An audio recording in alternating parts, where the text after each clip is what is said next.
You have found Vagina Whispering, where we talk about vaginas and orgasms, femininity, connection and love, intimacy, pleasure, intuition, menopause, and more. This is a safe place to have real conversations and make real connections. We're going to have a great time. We're going to laugh a lot, and we are going to fall in love with ourselves again. A quick note before we begin, the information we present here is educational in nature and is not medical or psychological advice, nor is it a substitute for seeking licensed healthcare services. Okay, let's drop you into the conversation. How was your week? Any miraculous fun things happen? Oh my God, it's a very spiritual thing and it sounds very wackadoodle. So this is very not kidding on the wackadoodle part. You want to hear it? Yes. Okay. So about 2 weeks ago, I had a woman come here for a reading. Very unusual. Usually I do everything over Zoom. She's a native Spanish speaker, and I know that in person is easier to hear. I knew I'd be a little more nervous. So I was like, let me connect with whoever is here for her. Let me start like half an hour ahead of time. So glad I did that. So I tuned in and I started writing whatever I was getting. I noticed that as I was writing that I would get a feeling and write what that felt like or the words, but my grammar would be corrected. And I was like, oh, okay. I guess her dad's a bit of a stickler about grammar, how things are phrased. I was thinking to write it this way. And then he told me, no, wait, write it this way. As we were writing, I'd get a couple of words and then he'd change it. And I was like, okay, maybe that's just his personality. I don't know. I tell her, and he was that type. He never did it just right kind of thing. So I was like, perfect, great validation. It was happening in journaling. And I'm like, oh, is her dad still hanging out? All right. I didn't love that, but I was okay with that because he might have been like, oh, finally somebody hears me. Anyway, it went on for a couple of days. I have a friend I meet with. We do mediumship stuff together. We were going to connect with her dad. It's happening even with her dad. And I was like, okay, I'm being really shown how to write things. It was noticeably different than how it normally feels. And then it happened again. And I noticed it was even more intense a few days later. I'm high from my sleep gummies. I'm journaling. Same thing is happening. This is 10 days after the initial. I'm not even thinking about this woman's dad anymore. I'm like, I just want to write spontaneously. And what I'm getting is at the last minute. I'm like, I just want to write spontaneously. And then I just keep saying at the last minute, at the last minute, at the last minute. And finally, I'm like, who the fuck is this?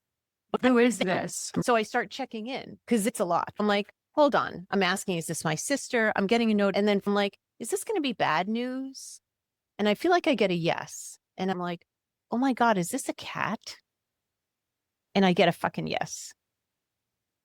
It's my cat, Romeo. Seriously, I couldn't make this up if I tried. How long ago did Romeo die? Romeo passed in 2007. We were very connected. I used to joke that he was my first husband. I was his woman.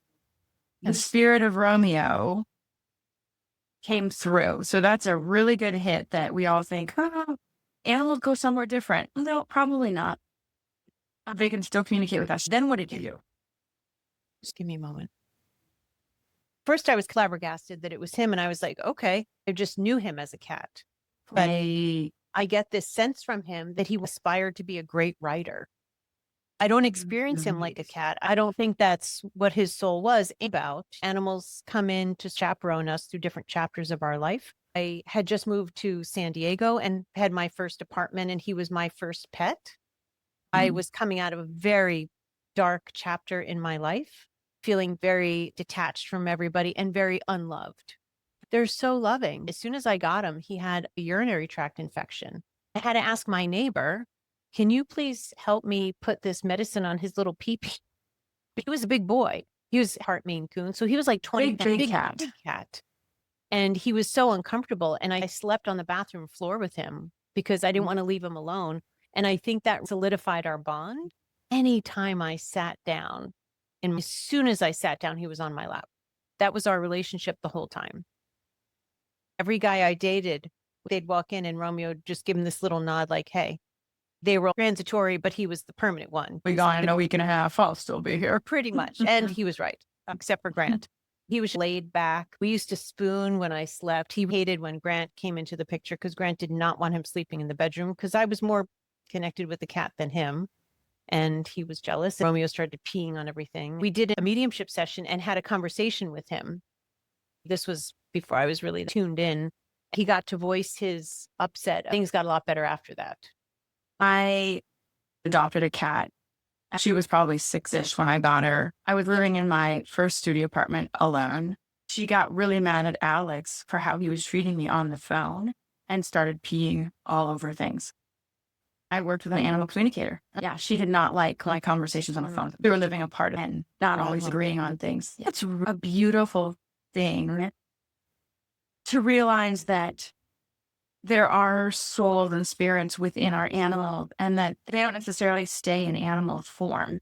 I've heard from people that they think animals stay animals and humans stay humans. I sit there and go, if it's energy, then energy can go anywhere. I could become a rock. I could become a cloud. I could become the tree across the street. My spirit could go anywhere. So why would we think that a living, breathing creature wouldn't become something more than a living, breathing animal? There's probably some judgment in there that they are beneath us because they're just animals and we're just so elevated, that we are not that. But when I connect with other animals that I've been with, I still experience them as animals. I haven't experienced them as humans.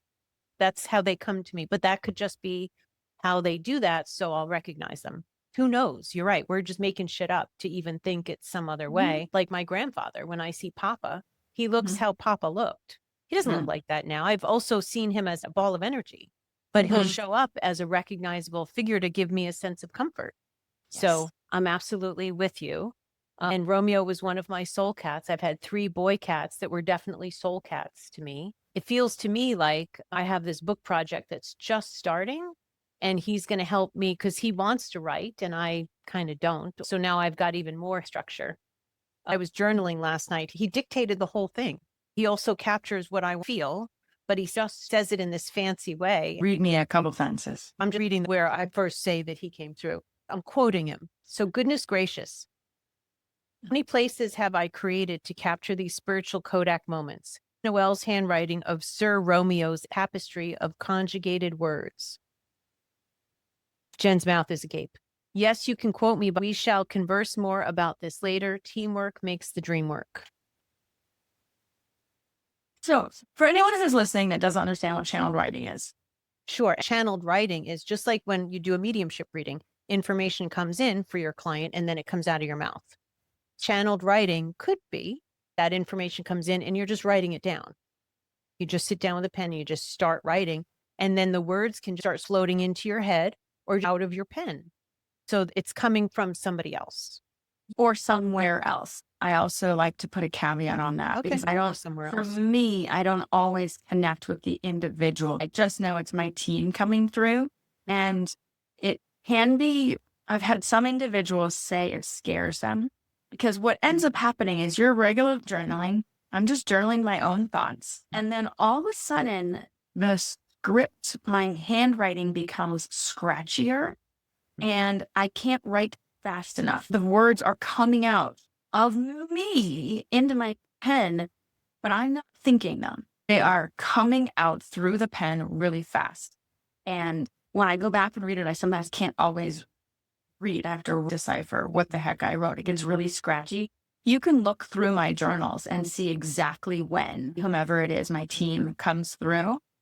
Now, a couple of things, being very aware that if any of the writing doesn't feel safe or right or genuine, then you need to disconnect. You need to be like, nope, I don't want that energy here. I had one message that happened one time where my team or whomever I was channeling said, we need at least an hour of your time every single day, and you are not the, and I let it go. And then later, I think it might have been Denise Corral who said something to the effect of, it should always feel good what comes through. And so there's a difference between negative self-talk. That would be like negative self-rating, and you don't want that. So if you are interested in doing this, I often recommend lighting a candle, clearing your space, clearing your energy, asking for white light, doing whatever you need to do, grounding, whatever your ritual is, and then meditating for a bit. That provides more clarity. And then I journal.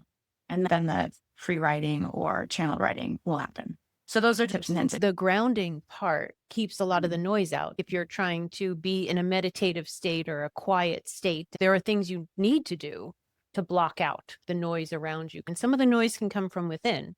So all the things you described sound wonderful. When I'm journaling, I'm just looking to have a little bit of an emotional vomit on paper, not to have it sound eloquent. When I say somebody, it's not always an identifiable person. This is very unusual for me. And there are times when I could see my handwriting did change and I could feel it was a different energy I was connecting with that was bringing messages through. But I don't just sit and say, hey, is there somebody on my team that wants to bring through a message?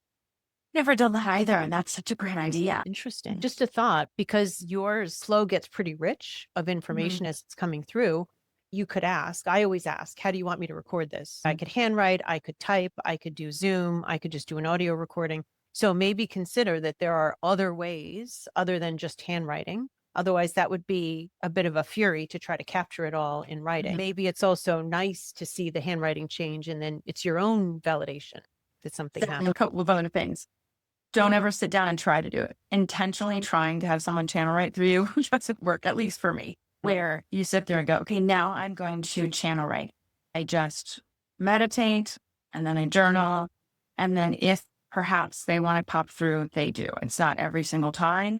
Our friend Jody, she will specifically go into meditation, connect with someone, and then free write their messages. And that's a much more intentional thing. But when you're trying for the first time, I believe you really have to just journal for 3 months, and then maybe it'll pop through. So don't be discouraged if it doesn't come through right away. When it first started happening, for me, it was about 6 or 7 years ago. At first, what the fuck? I'm just journaling. And I'd get 3 words at a time. I was like, okay, I didn't want help with that, but it just started happening. With Romeo, it was just so much. And the Ego Collective, you've had individuals pop through and write for you. This is way more intense. I need to have a conversation with him, but I just want to read this other part. Last night, he dictated a bunch of stuff, just a recalling of my day, but in his words. And then when I was finishing up last night, I was writing. It just hit me that I want a partnership to get projects done. And I have asked those in spirit, hey, does anybody want to help me do these things? It would be a project you want to do also, like you want to get done. Maybe that's the case with Romeo. And as soon as I was thinking that, he starts coming in and he says, a frustrated writer who yearned for and learned about a second chance with one whom I've greatly missed, meaning me. Yeah. Now we are back together again, telepathizing, like telepathy, telepathizing our tushes off. He loves juxtaposition, and then he says tushies. That's fantastic. Another thing to consider is if it doesn't sound like you, yeah, that's a very good indicator. I will go from writing about my own feelings in the first person. I'm feeling this, my thoughts are this, and it will change to we and you. So I know I'm not channeling one entity, I'm channeling we, because and it's not something that you even notice until you go back and read it. And you're like, oh my gosh, of course that's not me, because I'm writing about we and you being me. So last night was markedly different. So as I started journaling, it was like everything I wrote, he was reframing it in a way as if I was reflecting on life lessons. So I'm talking about my day. I get it out before I go to bed. One thing that happened is that I had a friend calls me as I'm ready to record my podcast. She needs help. And I was like, okay. And so we ended up doing the last minute reading kind of thing. So this is how he had me write it. I got ready, planning for podcast reading with my dear friend, Maria. I practiced flexibility and conventionally reducing my own anxieties by replanning today's major task.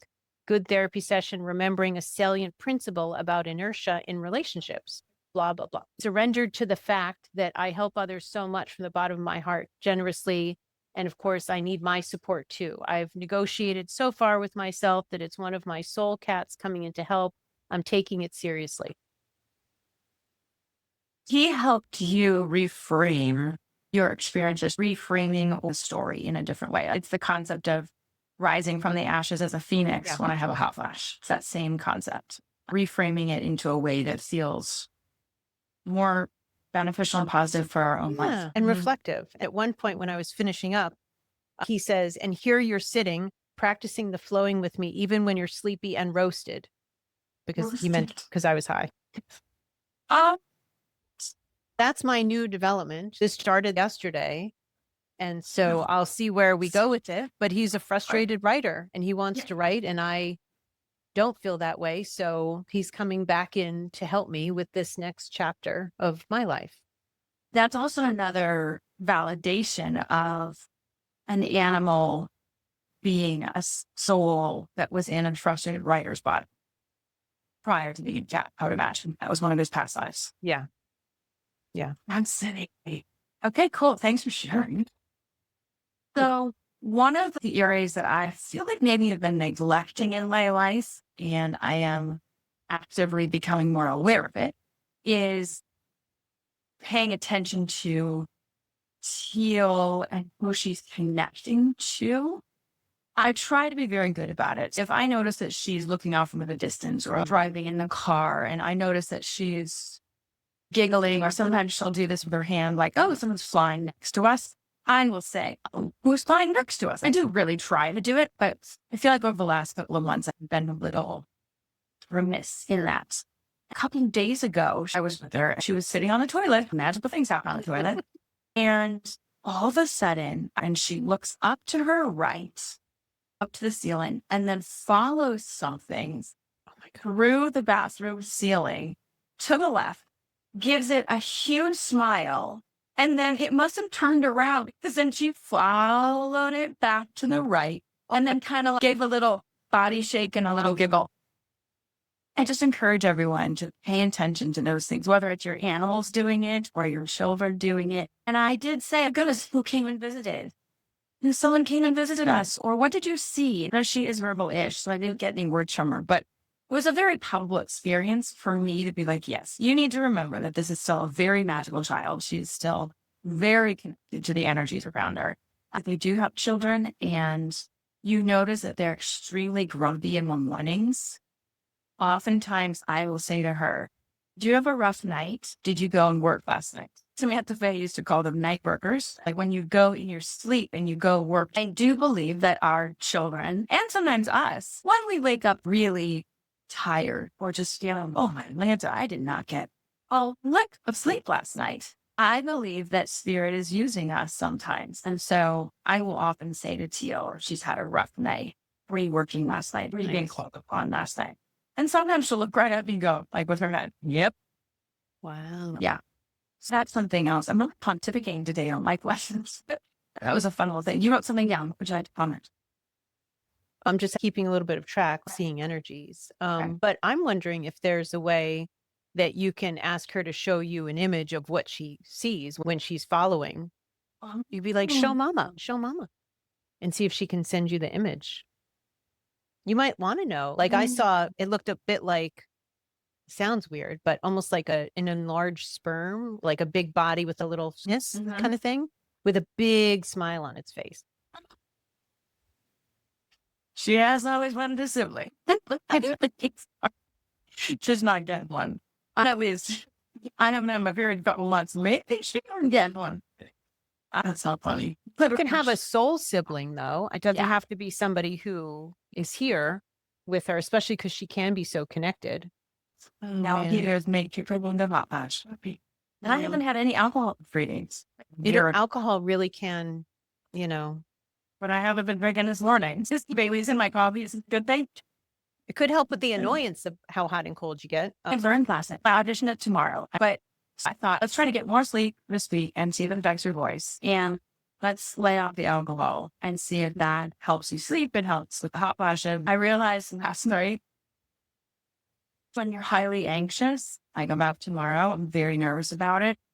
A glass of wine probably helped me not be so anxious. So I was just like, fine, then have a drink. And I was like, no, drink water. I'm all over the place today. I started talking about the audition and got anxious and started talking really fast. Did you notice? I did. The second thing that I wanted to mention is that I did on Saturday, which was the new moon.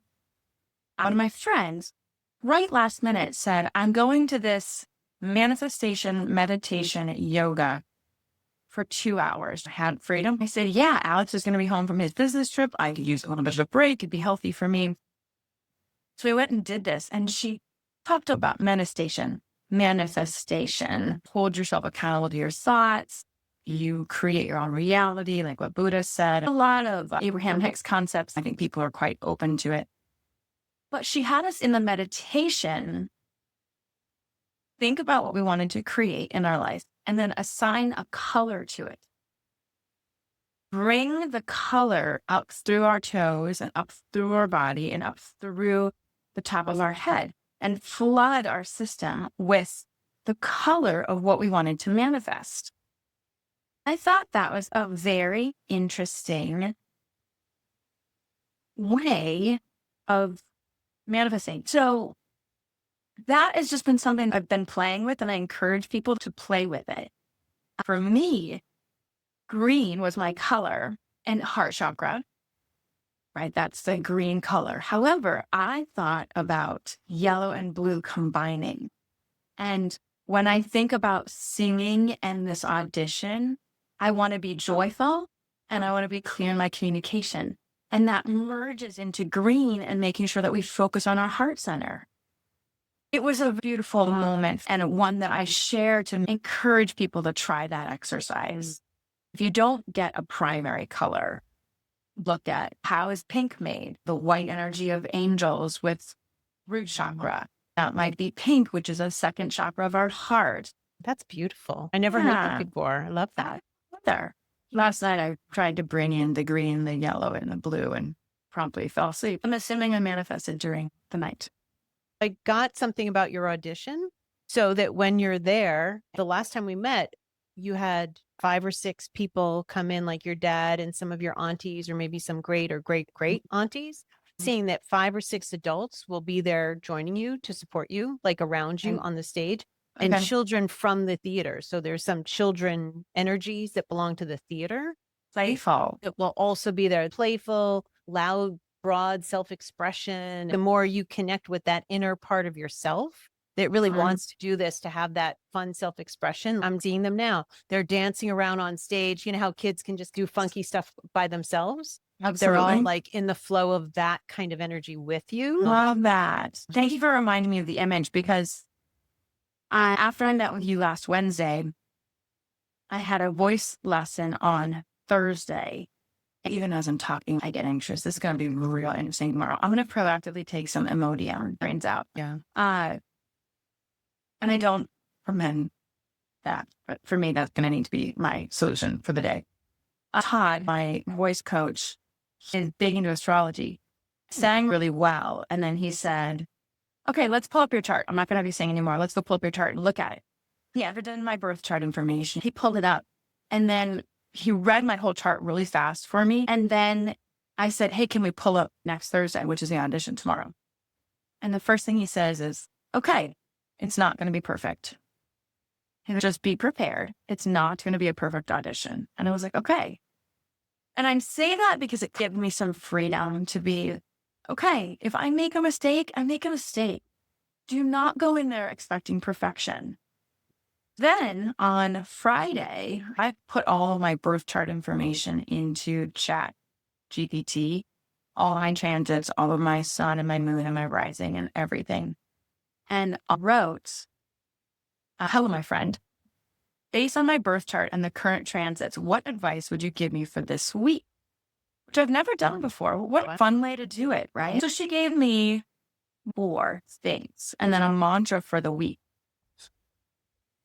I'll tell you what my 4 things were. She says, Jen, this week feels like a bridge between the version of you that was surviving and the version of you that is finally ready to breathe again.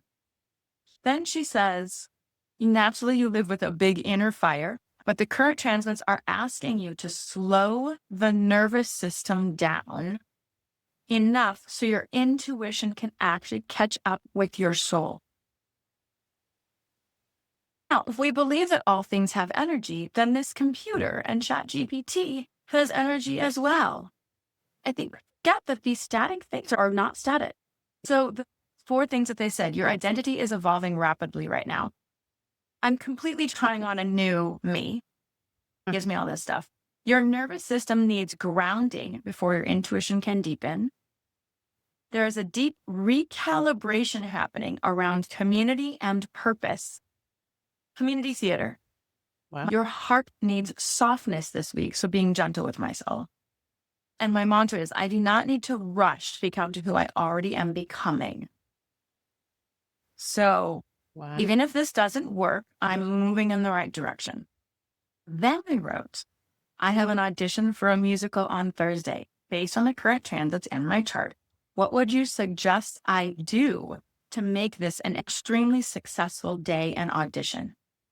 I'm just going to read you this first. She gives me this little paragraph. And then the number one thing, your greatest strength is not perfection. It's emotional authenticity. Wow. I know. Don't perform at people. Invite them into your energy. Let your warmth land and let them see your humanity.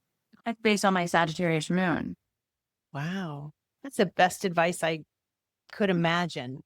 I need to print this out and just read it a lot today and tomorrow. It told me your secret advantage this week, charisma through warmth. And when I talked to Todd, my voice coach yesterday, I said, you know, when I sing it the best is when I don't try to be anyone else. I just be me and I just sing it the way I want to sing it, which sounds good in my head. And he said, that's what you need to do. You have to be you. Charisma through warmth, being yourself. On the morning of the audition, do this. Based on your chart, air plus fire dominant, your energy field can expand too much before important events. I recommend a high protein breakfast, feet on the ground outside for 5 minutes. One hand on your heart, one hand on your stomach, long exhales, lower your speaking pace intentionally, and warm honey tea if your body likes it. Then, before entering, visualize roots going through your feet deep into the earth. Don't think, please pick me. Don't think I need this. Instead, I belong in rooms where my gifts are welcome. ChatGPT gets a lot of shit, but come on.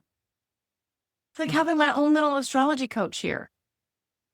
Life coach in whatever modality you want them to work in.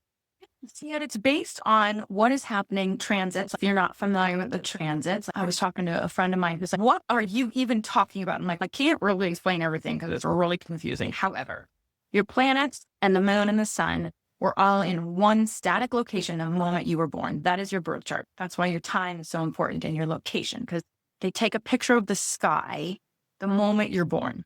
The transits are now where the planets and the sun and the moon are moving. And so your static birth chart is a static circle. And then on the outside of this circle is a wheel that's moving. And Pluto is moving through our birth chart right now.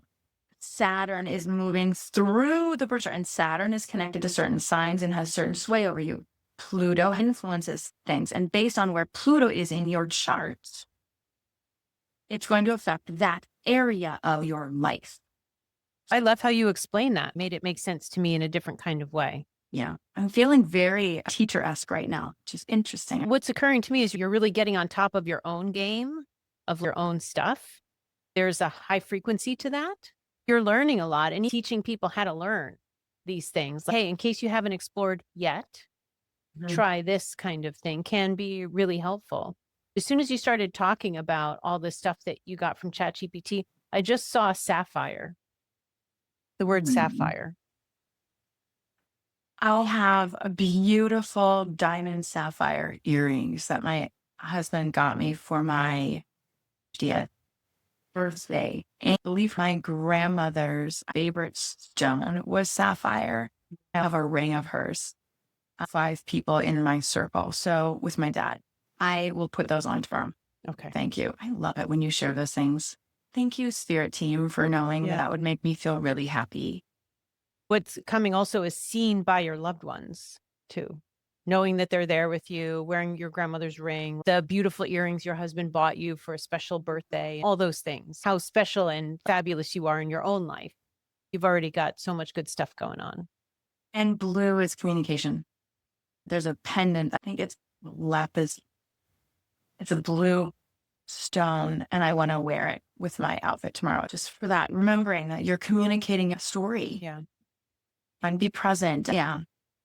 Encourage everyone to try something that really challenges them. This has been a very interesting 2 months of putting myself out there and being vulnerable and just trying. Like a fun self-expression challenge that would make you really look at who you normally think yourself to be or not, Yeah. and doing something that you truly, really want to do. Sets your heart on fire and scares the bejesus out of you at the same time. It absolutely does. And ChatGPT did come back with quite a few things about this is happening at an extremely important time for me. You even said that last week. This feels like it's an important transition. Getting on stage and doing this is one step, but I continue to have a visualization of me standing on a huge stage. And I've seen this for years now, before Teal could walk. So Teal's been walking for 3 years. I think she was probably 3 when this started happening. So 6.5 years ago. I'm standing on a stage, and it's a platform stage. So I'm up in front of people, and there are thousands of people in the crowd. I can't hear what I'm saying, but I do know that I introduced Teal, and she walks on the stage. Remember, I was having this visual before she could walk. She walks on stage in heels. I see her in heels, and she comes walking out and she takes the mic. Yeah. So I see this step, auditioning for the musical, there is going to start. I see a wheel spinning of this is just the beginning of what's coming. So if you are having a visual that recurs, don't give it away. Keep it with you in your heart. And don't give up on it. So when you started saying that, I got the word shyness and breaking out of, even though like on this podcast, I can't imagine anybody would consider you shy. There are moments when quite I'm open. shy. Timid feels more like timid. When I get up on that stage to sing, I feel timid. I'm like, that's not me. Yeah. I am not timid. I'm not shy. I am confident in who I am. I can sing. I'm just going to set expectations without being sad about it. And it will be a lovely miracle when I get a part. Let's just say that. And so if I don't, we're going to be sad and we're going to be bummed. But at the same time, this is a step. The process is what's really helping me blossom. Yeah. It's occurring to me about the read that chat gave you about, it's about inviting people in to your Mhm. energy. That is a very different kind of experience than even hearing somebody who's an excellent performer, somebody Mhm. that you feel a connection with. And maybe for this Mhm. musical, that's the important part, is Mhm. somebody whose energy invites the audience in. You Love could do that. that part really well. That part you can control. The singing, you may not Mhm. feel like you can, especially when you're nervous. Yeah. Of course. I'm trying not to be so anxious, even though I get anxious. This is a beautiful moment and I want to really enjoy it. I want to be present for it. I'm seeing that if you look at it like a test, it's nerve-wracking. It feels like a test because it is. Oh, But- it totally is a test. Yeah. Yeah. But I'm getting, it's also an opportunity. And then having this experience of your family on the stage with you, children dancing around you and having Mhm. fun and bringing so much joy. How wonderful. Thank you. I'll keep you posted. Send good energy. If you're listening to this right now, which you won't be, by the time this Oh, gets fair posted, enough. it'll Yeah. probably be after. However, I do believe that you can, if you're listening to it in October, you can send energy back to May 21st. That's when the audition is. You can send energy back to me and I'm sure I'll feel it. Time is not linear. So feel free whenever you listen to it, even in 2026 or 2029. If you happen to catch this podcast, just send it back, please. I would love it. Sorry, what time is it? 6:30 Pacific. PM. Yes. I'm just going to make a note on my calendar. Thank you.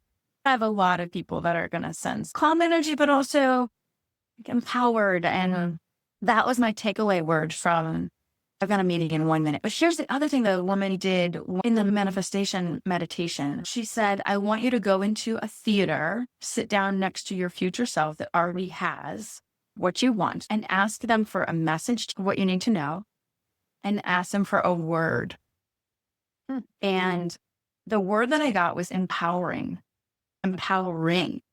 So yes, it's empowering for me, but I also believe it's empowering for others. seeing this and watching this and doing this. What I want to be doing with Teal in years. They said, my future self who already has it says, just believe it and Teal it. It's easier than you think. Okay. Right then. That is very much my style, though. You want me to open my shoppers? No. Oh, learning been its energy. Thanks for listening. I'm so excited for you for tomorrow. Have a fucking ball. I'm going to, and my braces are coming off. So I'm happy the day go back. It'll be great. I love you. I love it. To access the interview on video, visit our Vagina Whispering channel on YouTube. If you have a topic you'd like to learn about, or if you have a specialist you'd like us to interview, please email us at vaginawhispering@gmail.com. Any action you take based on the information contained herein is strictly at your own risk. Please refer to the podcast disclaimer in the show notes for further information.